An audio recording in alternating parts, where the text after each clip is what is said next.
Saludos a todos, queridos amigos y amigas. Me estaba preguntando cómo será sentirse en medio de una tempestad, en medio del mar, y las cosas que se le cruzarán a uno por la cabeza cuando eso acontece, ¿no?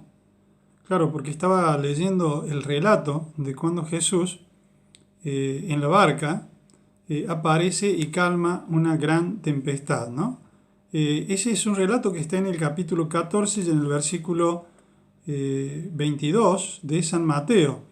Y dice: enseguida Jesús hizo a sus discípulos entrar en la barca e ir delante de él a la otra ribera, entre tanto que él despedía a la multitud.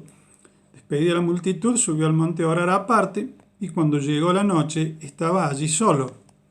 Y ya la barca estaba en medio del mar, azotada por las olas, porque el viento era contrario.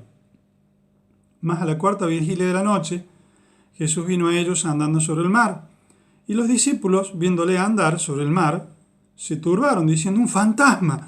Y dieron voces de miedo. Pero enseguida Jesús les habló diciendo: tened ánimo, yo soy, no temáis. Entonces le respondió Pedro, le dijo: Señor, si eres tú, manda que yo vaya a ti sobre las aguas. Y él dijo: ven. Y descendiendo Pedro de la barca, andaba sobre las aguas para ir a Jesús. Pero al ver el fuerte viento, tuvo miedo y comenzó a hundirse, dio voces diciendo: Señor, sálvame. Y al momento Jesús, extendiendo la mano, asió de él y le dijo: hombre de poca fe, ¿por qué dudaste? Y cuando ellos subieron en la barca, se calmó el viento. Entonces los que andaban en la barca vinieron y le adoraron, diciendo: verdaderamente eres hijo de Dios. Yo dije tempestad, pero en realidad era un gran viento que había allí en medio del mar, y los discípulos estaban preocupados porque habían dejado a Jesús en la otra orilla. Y se estaban dando cuenta que estaban perdiendo el control de la barca y que Jesús se había quedado.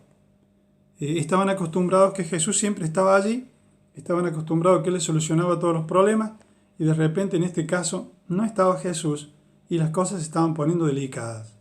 Pero claro, de repente aparece Jesús allí y ellos en ese momento, dice la Escritura, que tuvieron miedo porque claro, vieron una persona caminando sobre el agua y dijeron: un fantasma. Y simplemente la reflexión en este momento es: ¿cuántas veces los problemas nos parecen más grandes de lo que son? Y nos olvidamos que hay alguien que tiene poder, que es más grande que los problemas, que es más grande que las circunstancias que nos pueden estar asediando en este momento.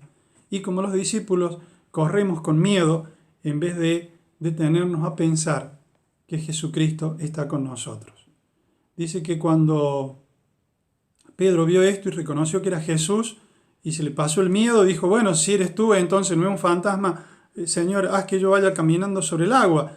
Pero resulta que, claro, empieza a caminar mirando a Jesús, pero de repente empieza a mirar a los costados, alrededor, empieza a ver las olas, empieza a ver el viento tremendo que levantaba grandes olas, y le parecía que las olas eran más grandes de lo que realmente eran.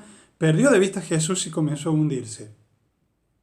Qué parecida que es la situación en este tiempo, cuando las cosas que están sucediendo a nivel mundial, como la pandemia que estamos viviendo, nos hace creer que ya no hay solución, que todo va a ser devastador, que no hay marcha atrás. Pero yo les digo una cosa: Jesucristo es el Señor siempre.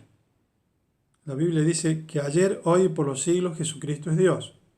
Así que, aunque nos van a suceder cosas como cualquier otra persona, no estamos diciendo que no nos van a pasar cosas, sino que la diferencia es que Jesucristo está con nosotros, en medio del viento, en medio de las olas, en medio de la tempestad.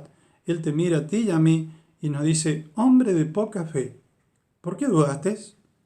No tengamos dudas. La mano del Señor está allí para sostenernos.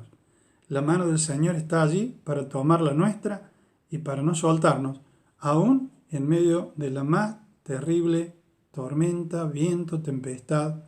El Señor Jesucristo está con nosotros. Que Dios le bendiga en este día.